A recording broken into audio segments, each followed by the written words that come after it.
Chapter number 3, chapter name motion. सबसे पहले हम डिस्कस करेंगे what is motion. A body is said to be in the state of motion if its position continuously change with respect to its surrounding। यानी किसी भी object की position continuously change हो रही हो या किसी भी बॉडी की पोजीशन कंटिन्यूसली चेंज हो रही हो, मतलब मुसलसल चेंज हो रही हो with respect to its surrounding is known as motion। For example, a car running on the road। एक कार है वो मूव कर रही है रोड के ऊपर या रनिंग कर रही है, तो ये किसमें हालत मोशन में है। A body move in the street. एक बॉडी मूव कर रही है स्ट्रीट के अंदर या आप गली के अंदर जा रहे हैं, तो वो भी आप मोशन में। कार ने पिस्तौल से फायर किया, फायर करने के बाद आप देखते हैं ये गोली किसी डायरेक्शन में जाती है जिस डायरेक्शन में आप फायर करते हैं, तो इस कंडीशन को भी, ये बुलेट है आपकी जो गोली है ये किसमें हालत है मोशन में।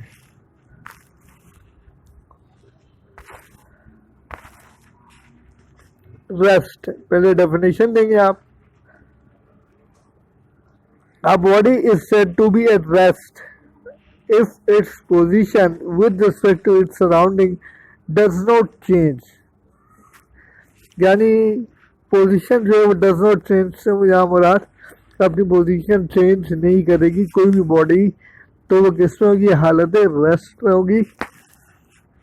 एग्जाम्पल देख लेते हैं। A book lying on the table.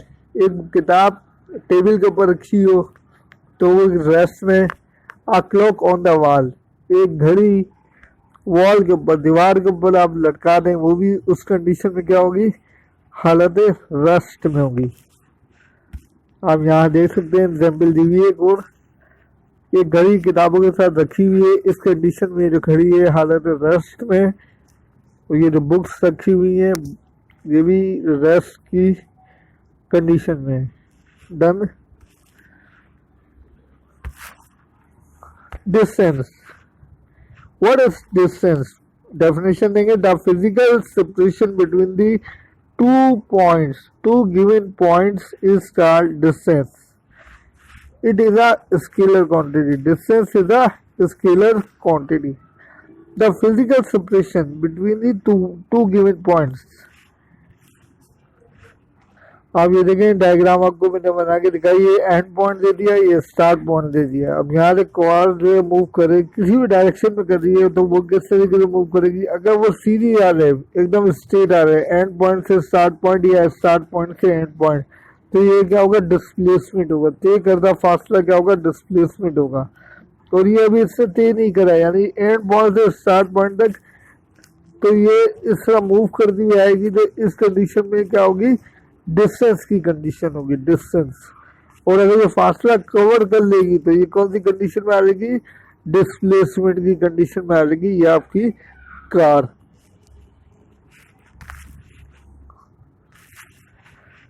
Displacement की बात कर लेते हैं। The shortest distance between two point in a specific direction is called displacement.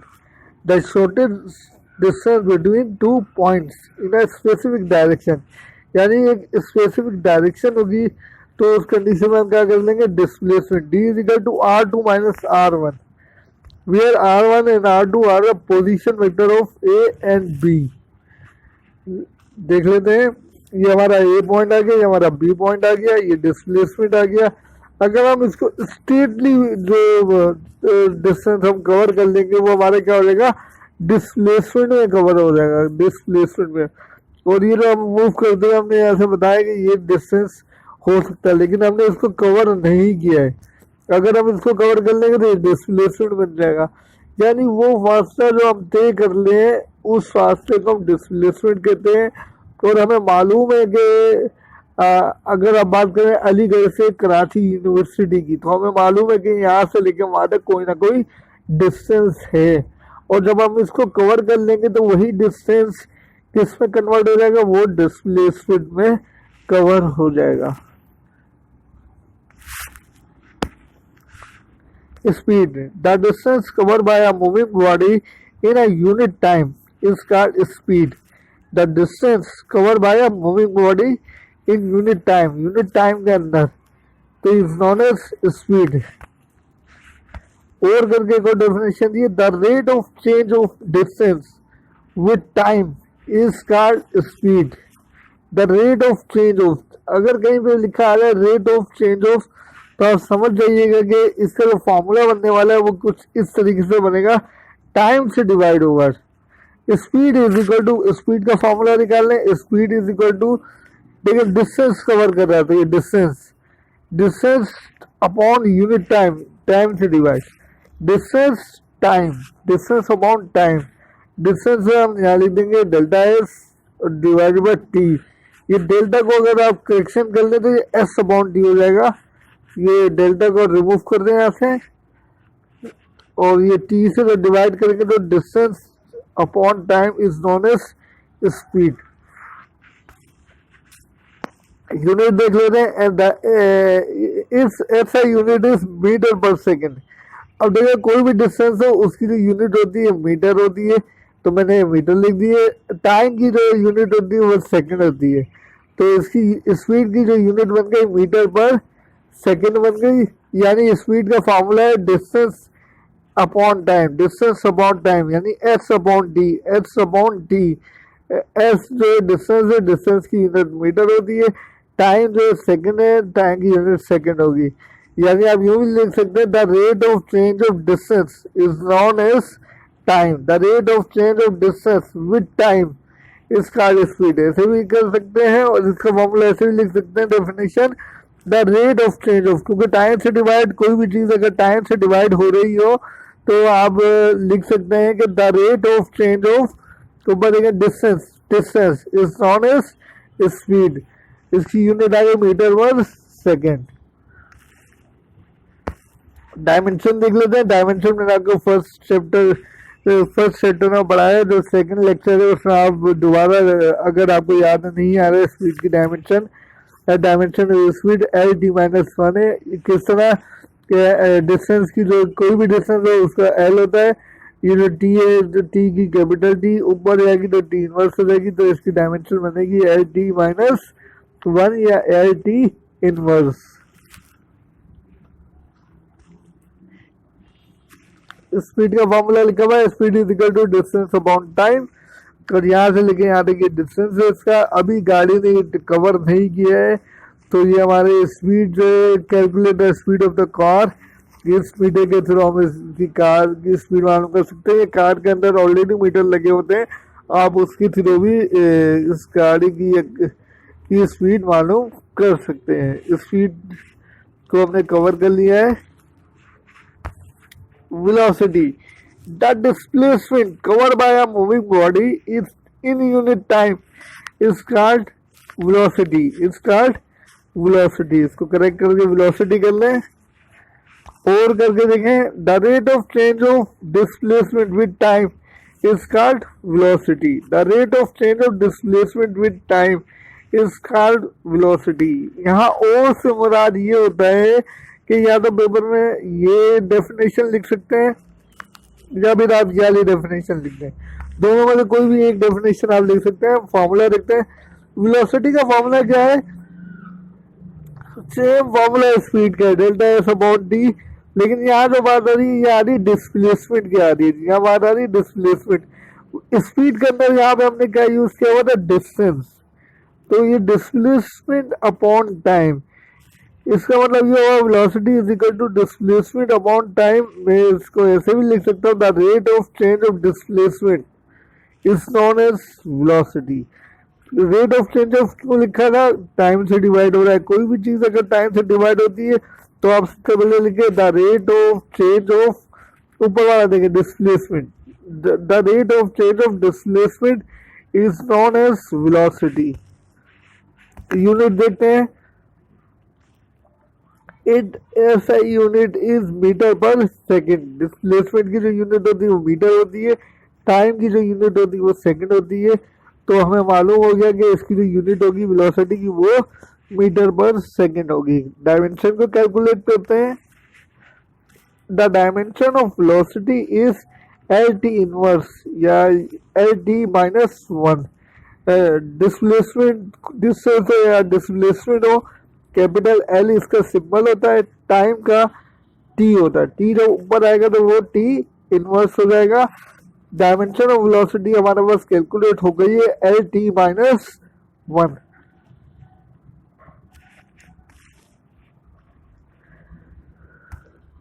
Velocity is कि ये देखें अब एक कार मूव कर रही है speed in a given direction. अगर मैं एक स्पीड को डायरेक्शन दे दूं तो वो किससे कन्वर्ट हो जाती है? वेलोसिटी में कन्वर्ट हो जाती है.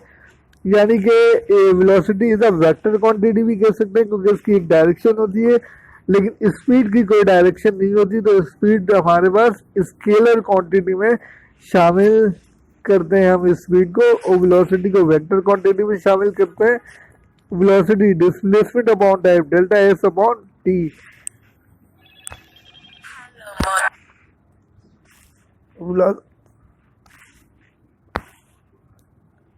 Uniform velocity.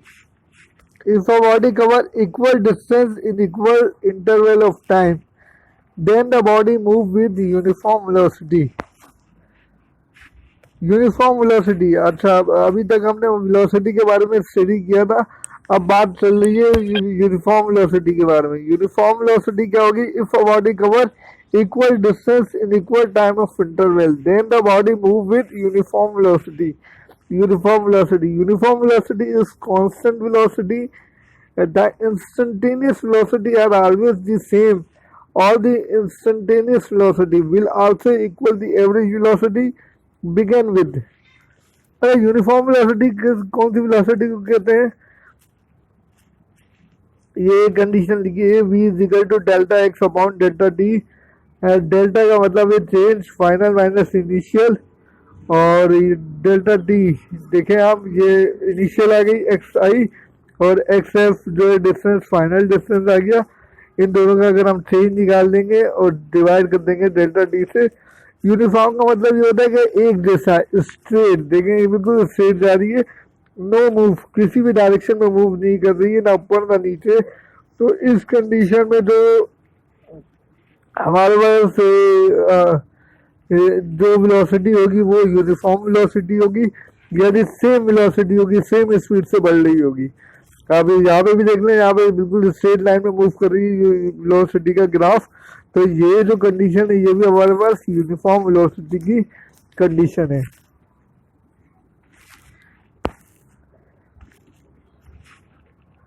Variable velocity. If a body does not cover equal distance in equal interval of time, then the body moves with variable velocity. If a body does not cover equal distance in equal interval of time. अच्छा, आप देखें uniform velocity के अंदर हम equal distance cover कर रहे थे equal time के अंदर, लेकिन ये हम इक्वल डिस्टेंस को कवर कर रहे हैं लेकिन हमारा जो टाइम है वो इक्वल नहीं है, in equal interval of time. Then the body move with variable velocity, यानी टाइम हमारा सेम चल रहा है लेकिन हम डिस्टेंस जो है वो कवर सेम नहीं कर रहे हैं. तो ऐसी कंडीशन में जो बॉडी की वेलोसिटी होगी वो वेरिएबल वेलोसिटी होगी.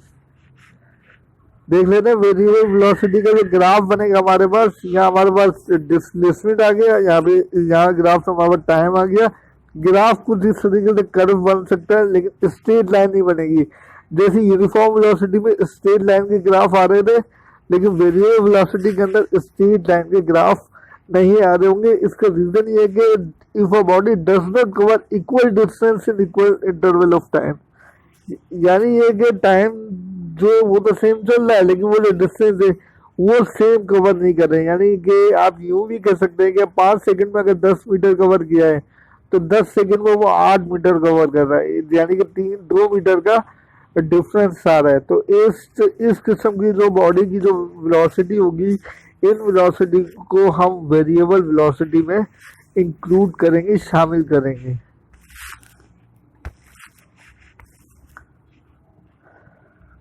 Average velocity.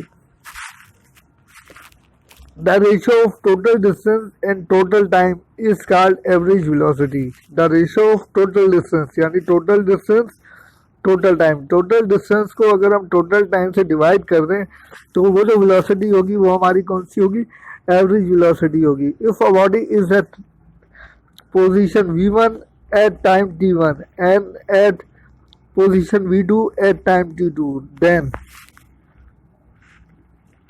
average velocity total distance divided by total time. Total distance कैसे कैलकुलेट होता है, फाइनल वाले में से इनिशियल वाले को माइनस कर देंगे, x2 माइनस x1। इसी तरह फाइनल टाइम में से इनिशियल वाले टाइम को माइनस करेंगे t2 माइनस t1। तो सिमिलरली आप देख सकते हैं कि average velocity from a graph, average velocity को हम कैलकुलेट कैसे करेंगे, एक पॉइंट हमारा ए गिवन है, एक पॉइंट बी गिवन है, यहाँ से लेके यहाँ तक जो डिस्टेंस है उसको हमने डेल्टा एक्स से रिप्रेजेंट किया है, और डेल्टा डी जो है वो हमारा चेंज इन टाइम, यानी कि हमारा जो टाइम है वो भी चेंज हो रहा है और जो ग्राफ के ऊपर डिस्टेंस है वो भी चेंज हो रहा है टाइम बाय टाइम। तो हमने इसको एवरेज वेलोसिटी में इंक्लूड कर लिया है। Total distance upon total time x2 minus x1 t2 minus t1, final minus initial, final time minus initial time.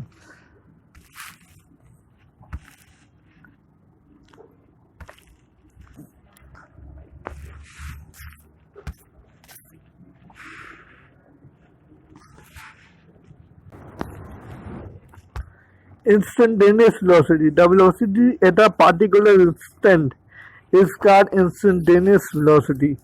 The instantaneous velocity is defined as the limiting value of delta d upon delta t as time interval delta t following the time t approach to zero.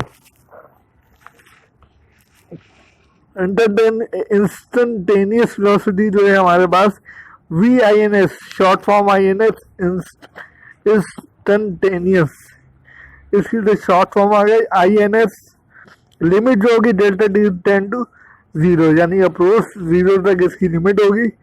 और ये delta s upon delta d, मैंने s की जगह D use कर लिया है तो आप इससे कंफ्यूज ना हो। डी और एस, डी भी डिस्टेंस है, डिस्प्लेसमेंट है सॉरी, और एस भी हमारे पास डिस्प्लेसमेंट है। ये देखें आप, अगर इंस्टेंटेनियस का अगर ग्राफ देखें तो ये कुछ समटाइम इस तरह से कर्व होगा, और ये हमने स्ट्रेट लाइन हमने यहाँ पे ड्रॉ करी, ये हमने स्लोप इसका कैलकुलेट कर लिया है।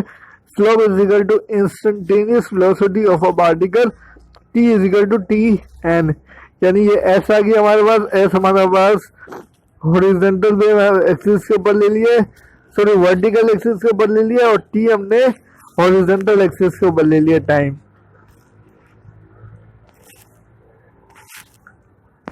एक्सीलरेशन की बात करते हैं, the time rate of change of velocity is called acceleration, यानी अगर हम वेलोसिटी को टाइम से डिवाइड करते हैं, the time rate of change of का मतलब वेलोसिटी को ऊपर रखें और टाइम से उसको डिवाइड करते हैं तो हमें हमारे पास एक्सीलरेशन कैलकुलेट हो जाता है।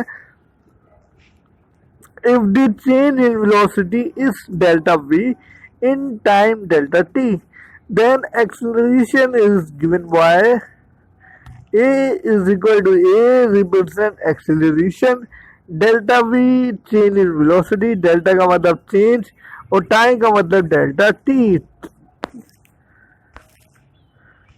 क्वांटिटी देख लेते हैं, quantity acceleration is a vector quantity, is its SI unit is metre per second square. देखिए आप, वेलोसिटी की यूनिट होती है मीटर पर सेकंड, लेकिन जो यहाँ पे टाइम की बात आ रही है, एक यूनिट इसकी होगी टाइम की unit second, metre per second divide second, metre per second square होता है, और उसको और करके लिखेंगे तो m मीटर का सेम s स्क्वायर प्लस का 2 है, ऊपर आएगा ये माइनस का 2 हो जाएगा। तो हम इसको इस तरीके से भी लिख सकते हैं, acceleration is equal to metre s minus 2 या metre per second square acceleration की यूनिट है हमारे पास। डायमेंशन की बात करते हैं, डायमेंशन ऑफ एक्सेलरेशन, एक्सेलरेशन की जो डायमेंशन है वो LT माइनस 2 है। आप किस तरीके से कह सकते हैं, मीटर की जो डायमेंशन होती है वो कैपिटल L होती है, और S की जो डायमेंशन है डिस्टेंस या डिस्प्लेसमेंट हो तो S जो हमारा टाइम है, टाइम की जो डायमेंशन है वो T है। टी टी जब हमने पुट किया एल टी, ये स्क्वायर लगा हुआ है स्क्वायर, लेकिन ये जो एस स्क्वायर ये अपॉन में नीचे डिवाइड हो रहा है, मैं जब इसको ऊपर लेके जाऊंगा तो माइनस का हो जाएगा, तो एक्सीलरेशन की डायमेंशन बनेगी हमारे पास L T minus two. Acceleration कब पैदा होता है हमें कैसे मालूम होगा? देखें जस्ट लाइक इस तरह से कोई स्लोप हमारे पास आ जाता है या कोई ऊपर नीचे रोड आ जाए, तो हम अपनी गाड़ी की स्पीड को स्लो करते हैं। जब हम अपनी गाड़ी की स्पीड को स्लो करते हैं तो ऐसी कंडीशन में एक्सीलरेशन प्रोड्यूस हो जाता है। तो यानी इसका मतलब ये होगा कि हमारी वेलोसिटी चेंज हो गई। जब हम वेलोसिटी को चेंज करेंगे तो हमारे पास क्या पैदा होगा? Acceleration, the time rate of change of velocity, change of velocity, यानी हमारी गाड़ी की वेलोसिटी क्या हो रही है यहाँ पर? चेंज हो रही है। तो इसका मतलब ये हुआ कि the rate of change of velocity is known as acceleration. Average acceleration की बात कर लेते हैं। If the velocity of the body change by an amount of during time interval delta t, then it average velocity is defined as v average is equal to delta v upon delta t. डेल्टा का मतलब होता है change, final minus initial. Change जब भी निकालते हैं तो final point minus initial point, यानी v2 माइनस v1। और डेल्टा टी का चेंज होगा तो t2 माइनस t1, यानी बाद वाली में से पहली वाली को माइनस करेंगे। Total change in velocity, total time taken.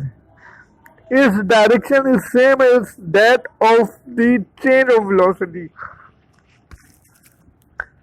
आप इसका फॉर्मूला अगेन देख सकते हैं कि भाई ये हमारे पास ये acceleration, change in velocity delta v, t represent time, v f represent final velocity, v i represent initial velocity, t represent time.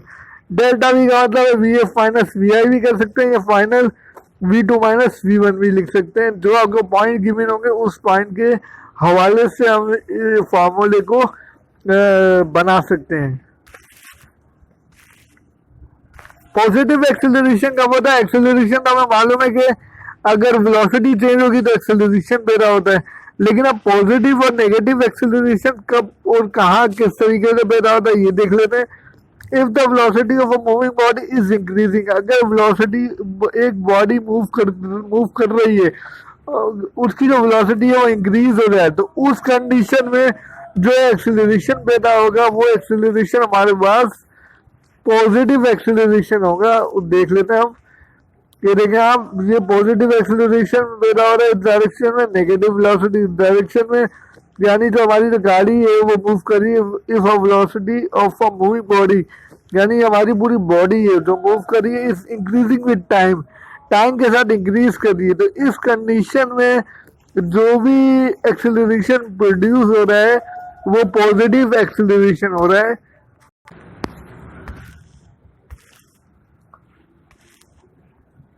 Negative acceleration को भी देख लेते हैं। If the velocity of a moving body is decreasing, अगर velocity है किसी भी body की मूव करती हुई बॉडी की वो डिक्रीज हो रही है, इस कंडीशन के अंदर जो भी एक्सेलरेशन होगा वो कौन सा होगा? नेगेटिव होगा, नेगेटिव एक्सेलरेशन होगा। Such acceleration is also called retardation और डी एक्सेलरेशन।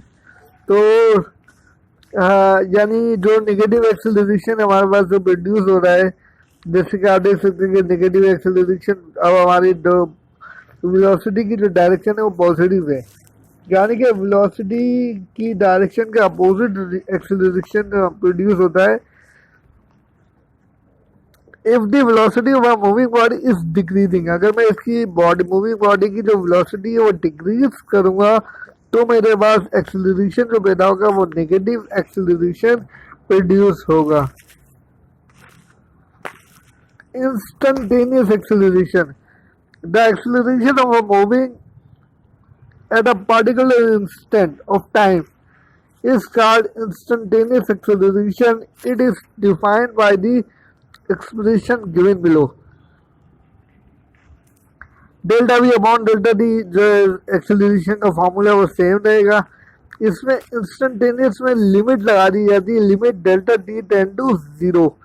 लिमिट जो स्टार्ट होगी टाइम की वो जीरो से स्टार्ट है, यहाँ delta T ten to zero, zero तक जारी होगी। The acceleration of a moving at a particular instant of time is called instantaneous acceleration. Instantaneous acceleration है तो उसके के साथ मैंने इंस्टेंटेनियस भी लिख दिया ताकि डिफरेंस है एक्सेलरेशन में और इंस्टेंटेनियस एक्सेलरेशन में। अगेन देख लेते हैं इसको। ये हमारा इनिशियल टाइम है T I, final time T F, दोनों के पॉइंट बता दिए। A X is equal to limit delta T ten to zero delta we upon delta T, यानी D V upon D T. D V मतलब derivative, delta मतलब change. तो दोनों condition आप लिख सकते हैं, कोई इशू नहीं है। वी वेलोसिटी, इनिशियल पॉइंट की जो वेलोसिटी है वी एक्स आई है, फाइनल पॉइंट की जो वेलोसिटी है वो वी एक्स एफ है, एफ फॉर फाइनल। ये हमारे पास ग्राफ बना हुआ है, A X is equal to delta V X upon delta T. ये जो रेड कलर की जो रेडिश लाइन है, ये जो एक्सेलरेशन है ये इंस्टेंटेनियस एक्सेलरेशन है। यहाँ से लेके यहाँ तक जो चेंजिंग आ रही है, यानी ए पॉइंट से बी पॉइंट के दरमियान ये जो चेंजिंग आ रही है, एवरेज एक्सेलरेशन का पॉइंट आपको बताया गया है यहाँ पर। यहाँ ए पॉइंट से बी पॉइंट तक कोई ना कोई टाइम है, जो चेंज हो रहा है वो डेल्टा टी है हमारे पास। वी एक्स आई यानी ए पॉइंट के ऊपर जो हमारे जो वेलोसिटी है एक्स की आई है, इनिशियल वेलोसिटी है।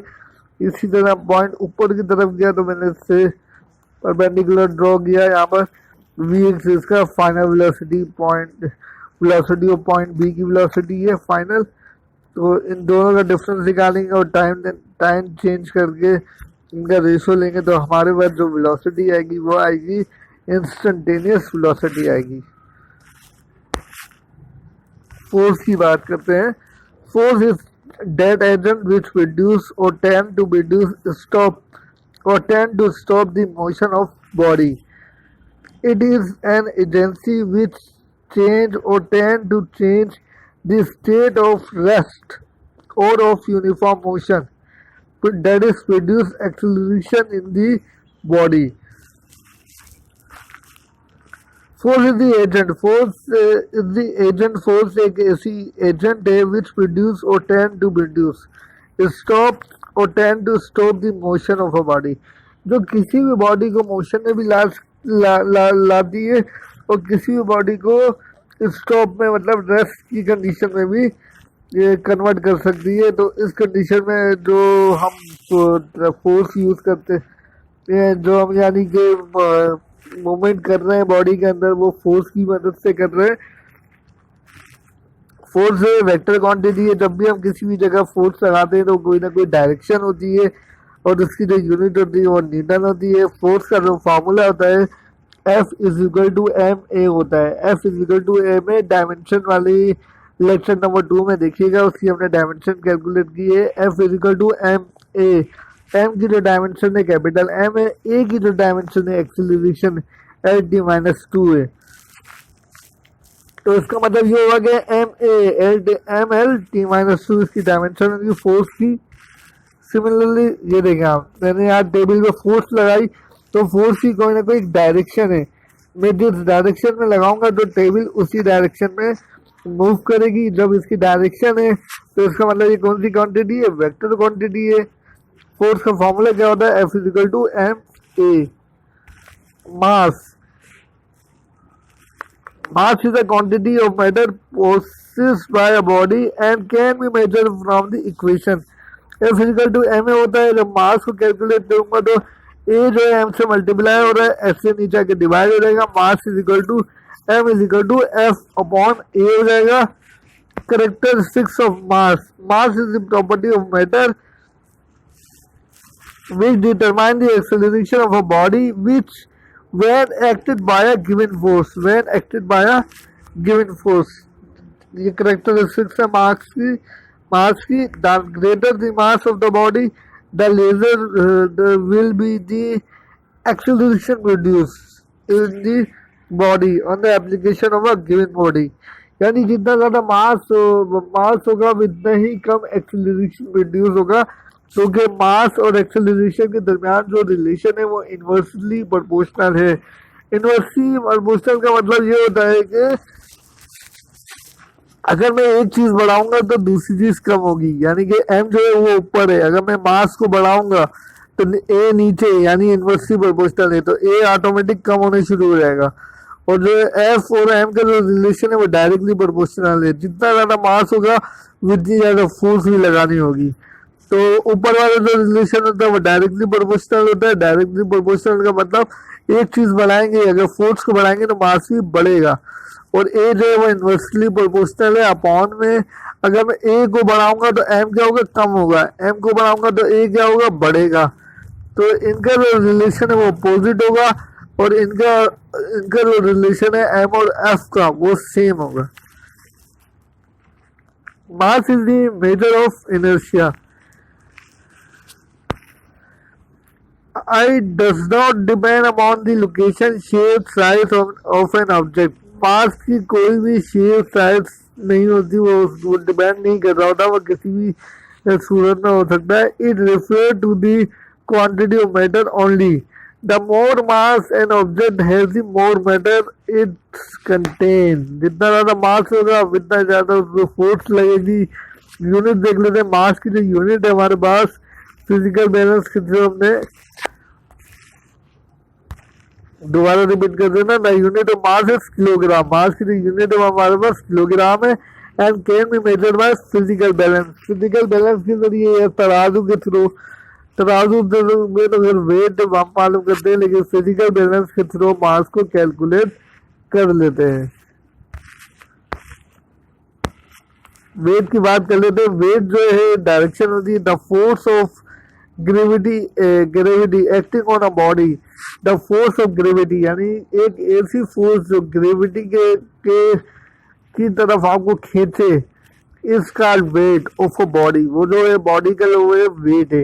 And is always toward the centre of earth. उसकी जो डायरेक्शन होगी किस तरफ होगी, सेंटर ऑफ अर्थ की तरफ होगी। वेट का जो फॉर्मूला है वो देख लेते हैं। When a body is allowed to fall freely, the acceleration produced is called due to gravity, denoted by G, and its weight W is the free acting unit. F is equal to M A.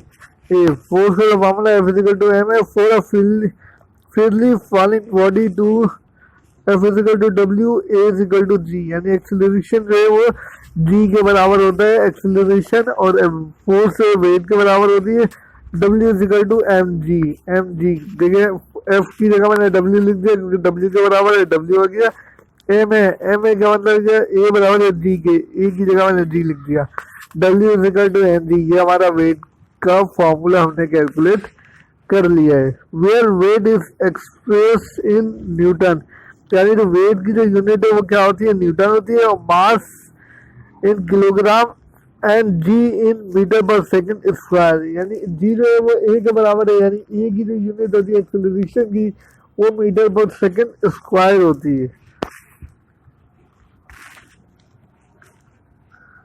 Your assignments, first जो आपका question है, under what condition the displacement and distance between 2 point will be equal. वो condition बताए जिसमें distance और displacement दोनों बराबर हो जाए। आपने इसमें लिख के बताना है 2 से 3 लाइनों के अंदर कि डिस्टेंस और डिस्प्लेसमेंट कब बराबर होते हैं।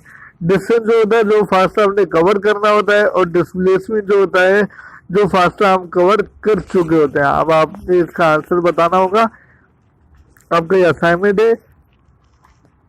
Under what condition the instantaneous and average velocity will be equal. वो कौन सी कंडीशन है जिसके अंदर इंस्टेंटेनियस और एवरेज वेलोसिटी जो होगी वो इक्वल होगी, बता सकते हैं? मैं आपको बता रहा हूँ, देखिए, under what condition the instantaneous and average velocity will be equal. आपने बताना होगा कि इंस्टेंटेनियस और एवरेज वेलोसिटी किस कंडीशन में इक्वल होती है। इसका आंसर आपने 2 लाइनों में लिखना है। Define speed, velocity, distance, displacement. इसकी आपने एक लाइन के अंदर डेफिनेशन लिखनी है और उसके आखिर में उसकी यूनिट लिखनी है। फार्मूला और यूनिट लिख दिए, एक ही लाइन के अंदर लिख दें, एक लाइन में डेफिनेशन लिखें, उसके बाद फार्मूला लिख दें एंड उसके बाद उसकी यूनिट लिख दें। ये एग्जाम के इम्पोर्टेंट क्वेश्चन से। Thank you very much. अब हमारा जो लेक्चर है आज इख्तिताम होता है, लेक्चर नंबर 5। ये चैप्टर नंबर 3 था। इसके अंदर कोई भी प्रॉब्लम हो, इश्यू हो, इन तमाम के तमाम टॉपिक को जो मैंने कवर कराए हैं, डिस्टेंस, डिस्प्लेसमेंट, वेलोसिटी, इनकी तमाम की डेफिनेशन, फॉर्मूले आप अच्छी तरीके से प्रिपेयर कर लें, याद कर लें। एग्जाम में हर साल इनमें से 5 डेफिनेशन विद फार्मूले के साथ पूछी जाती हैं और बाकायदा तौर पर इनके मार्क्स होते हैं। तो लिहाजा आपसे गुजारिश है कि आप अच्छी तरीके से इसको प्रिपेयर कर लें। इस अपने मन के साथ अपना बहुत बहुत ख़ास ख्याल रखिएगा। मैं आपका अप्लाइड फिजिक्स का टीचर मिस्टर मोहम्मद इराज खान आपको अल्लाह हाफिज़ करता हूँ। अल्लाह हाफिज़।